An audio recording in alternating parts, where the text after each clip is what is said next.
तर गाईज, जसं मी तुम्हाला आधीच्या व्हिडिओमध्ये सांगितलं होतं की कशी तुम्ही ही स्मार्ट वॉच वापरून तुम्ही तुमच्या अँड्रॉइड टीव्हीला, लॅपटॉपला आणि तुमच्याकडे अँड्रॉइड टॅब असेल तर त्याला देखील तुम्ही ऍज अ माऊस म्हणून कसं ऑपरेट करू शकता.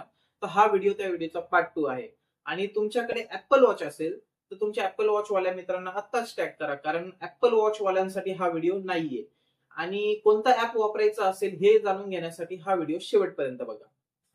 तर हे फीचर Wear OS असलेल्या स्मार्ट वॉच मध्ये चालतं. Wear OS भरपूर स्मार्ट वॉच मध्ये अवेलेबल आहे, जसे की Samsung, Google pixel, fossil, Oppo आणि इतर काही असेल तर माहित नाही, बट ह्या 4 ब्रँड्स मला माहिती आहे. आणि Wear OS मध्ये तुम्ही काय करायचं, हे ऍप्लिकेशन इन्स्टॉल करायचं. तुम्हाला हे ऍप्लिकेशन मोबाईल ऍप मध्ये इन्स्टॉल करायचं नाही. हे ऍप्लिकेशन फक्त स्मार्ट वॉच मध्ये इन्स्टॉल होतं. आणि ऍप्लिकेशन इन्स्टॉल केल्यावर त्याला ब्लूटूथने तुमच्या पीसीला किंवा टीव्हीला किंवा टॅबला कनेक्ट करून तुम्ही हे फीचर्स यूज करू शकता. ह्या फीचर्स मध्ये तुम्ही click, double click, select, swipe etcetera तुम्ही करू शकता. भरपूर फीचर्स आहेत, तुम्ही एक्सप्लोर करा. आणि काही फीचर प्रो प्लॅन मध्ये आहे, तर हे बघा. आणि ऍपचे नाव आहे वाव माऊस.